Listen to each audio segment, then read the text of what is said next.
Hello and welcome to episode 14 of Wizard Weekly, where we bring you news and humor from around the spiral.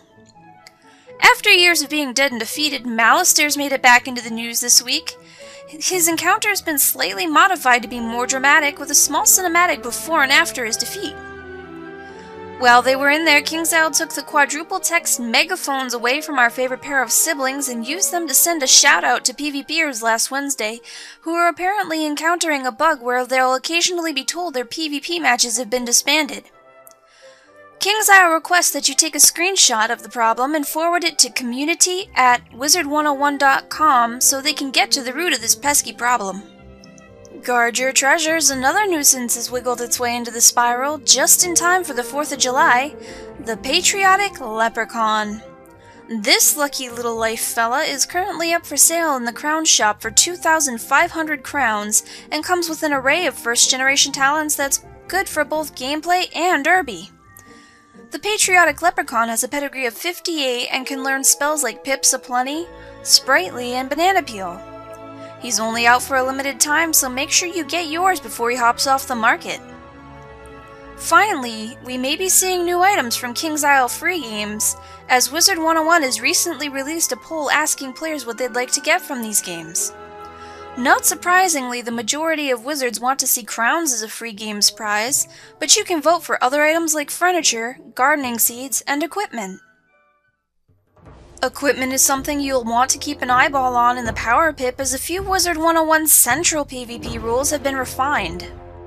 A resistance cap of 52% has been applied to all wizards of all levels. There's also been a change to the disconnection rule. Now, if you disconnect during a match, you will go second in the rematch.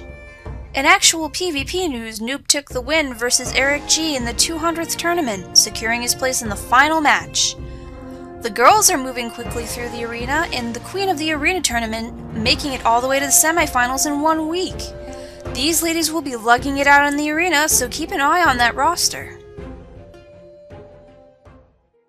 This week in Better Homes and Gardens, we'll be touring the house of Jonathan Deathshield, who has decorated his massive fantasy palace with a little bit of everything from every school. As you enter John's house, you will see his collection of items from every school, with a fiery tribute to fire, a spooky death shrine, and a shocking tribute to storm. It appears Jonathan is also a craftaholic, with a fairgrounds he made all by himself. On the other side of the castle is a lover's retreat where smitten young wizards can spend time together gazing at the majestic Kayanite fountain under the trees. If you're not the lovey-dovey ooey-gooey sort, fret not. Jonathan has a red versus blue battle arena with meeting tents for both sides and a glorious trophy resting between them, inspiring combatants to be victorious. Inside his home, the losers can recuperate in his large, sprawling lounge, or his visitors can just grab a good book to curl up with. For those seeking higher learning, there's a classroom built right into the next room with cauldrons for alchemy, books from every school, and a table cluttered with knowledge crystals saved from Dragonspire. Beyond that is his shrine to the elemental schools, where a stalwart figure stands ready to swing into action. Up the stairs is his shrine to the spiritual schools, where a stalwart fish stand swims okay? Next door is his personal lounge, where he can spend time with his closest friends playing games, enjoying a root beer, or just passing the time. Hidden behind the wall of his lounge is a dark secret, a hidden chamber where death students gather to practice their dark magics. Finally, there's the Great Hall, where students, combatants, snuggle bunnies, and friends alike can gather and enjoy some music, hang out with friends, and dance till the dawn breaks.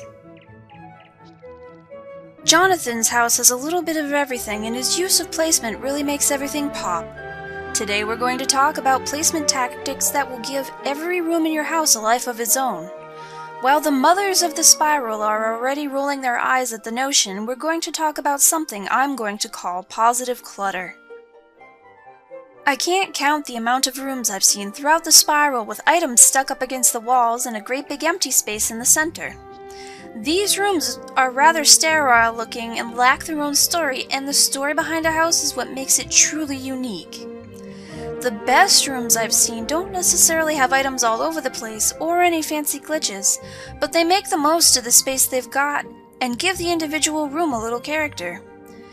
If you remember back to Rebecca Roseblood's training center, her kitchen had ninja knickknacks in every corner and a table in the center. This really gives the room a personality of its own and makes it inviting. Logan Fairytale has a bedroom that really stuck with me because he used smaller elements to fill the nooks and crannies and make the area look lived in, which is something you sadly don't see a whole lot of. Aaliyah Frostsinger used glitching to make a beautiful enclosed area separate from the rest of her yard and used the area like it was a separate room. It doesn't have to be anything enormous either. Even the smallest touches, like a wad of paper that missed the trash bin in a study, or preparation for scrambled eggs and sausages in your kitchen, can add depth to a room. Now go forth, my pretties, and clutter up the spiral! Sorry. Just a friendly reminder to let you know that the thread for Better Homes and Gardens has been closed for July, and the August one will be opening up on the 8th. I will be getting to this month's Better Homes and Gardens contestants by early morning on the 5th of July, so keep an eye on your Wizard Central mailboxes. The mailbox for Letters from the Spiral was once again stuffed to the brim this week with your questions, so let's get to our first from Catherine Mythcaster, who wants to sweep the clutter under someone else's bed apparently, as she's asking us, do you think KingsIsle will ever let us move houses between our characters? I really don't see it happening, I'm sorry. A lot of wizards out there seem to think it's some money-grubbing ploy to get you to buy gold via crowns, but that's not it at all. All of the houses on the market, whether it's from the crown shop or one from the shops, can be bought with gold. Some of the nicer houses, like the school ones, can be pretty expensive, but consider the amount of time and effort KingsIsle has put into them, and you'll see that the expense is warranted. The reason we're not allowed to trade houses is because some of the more imaginative wizards out there would doubtless come up with ways to exploit it. If you guys remember, about a year ago, KingsIsle fixed an exploit where witches and wizards could send their alternate tunes no trade gear by sticking it on a mannequin and putting that mannequin fully dressed into their shared bank. While it wasn't something that was totally game-breaking, KingsIsle did decide it was something that warranted attention, so they made a line of code, and this line of code would make sure the 3 spots on both the male and female mannequins were empty. KingsIsle would have to do something of the same sort for houses, because now you could easily dress up that mannequin, stick it in your house, and send the entire house to the tune you wanted the gear on. Wizards could plant seeds of a higher rank and send them to their newbies to harvest whenever they're ready, or they could place pets as furniture items and send the house to a newbie, totally circumventing the need for energy. The thing is, it wasn't a big deal with the mannequins because there were 3 slots on 2 different furniture items for a total of 6. With houses, they'd have to write a code to check every furniture node in every house, past, present, and future. It would take a lot of manpower to do this, and a lot of time they don't have to achieve this feat, which makes it kind of a foolish venture. It's easier for them to just make the houses no trade, which is what they've done, and what I think they'll continue to do.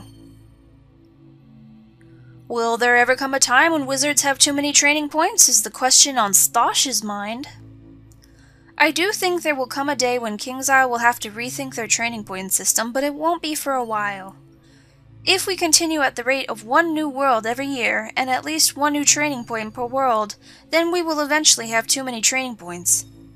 As it stands right now, you can almost buy out 2 complete schools with training points, which is alright right now, but eventually it'll lead to problems like homogenization, where all the schools will eventually become so much like the rest that you can't really tell the difference. I don't have a clue as to what KingsIsle is going to do about this, though, and I have to wonder if they've thought about it themselves. They could simply stop rewarding us training points after a while, or they could add another set of schools in the future so we'll have something to sink these excess points into, or they could just go back and radically change the training point system we've got now, though I doubt they'll look at that as a solution before the other options. Our last question this week comes in from Arani Exumai. What are your thoughts on wizards becoming overpowered? I did mention in another episode that I did believe wizards were overpowered, and like I said before, it's not a huge problem because we're all overpowered. All wizards right now have too many stats in too many areas. No one school should be able to take out a whole raft of opponents with 2 blades and 1 attack spell, and no, I'm not talking about any one school in particular. I've actually seen several that were able to do this. We are, as a whole, overpowered, and I think that a scaling system should be put into place. A system where, as we level, we'll need more and more stats to be able to attack and defend ourselves effectively, instead of the additive system we have right now where most of our stats just stack on top of each other. With different schools able to reach over 100% in one stat or another, eventually we won't even have to continue to upgrade our gear other than to pile on more critical strike rating and block, and that's not really very good incentive to continue playing and get better gear if you think about it. It's extra work for KingsIsle too, because they'll have to come up with new content to challenge Uber wizards in the future, and eventually they're going to run out of ideas, though that won't be for a long time, I'm sure. I believe the only reason that KingsIsle hasn't implemented a scaling system yet is because of the uproar it'll cause. While they're financially stable with a rather impressive player base, they are expanding. They're releasing a new game to the masses soon, and they want Wizard 101 as a backup just in case the new game flops. If a scaling system were put into place, it would be after they were sure the new game is successful and they could afford to lose all the nerd ragers who would doubtless quit the game over this.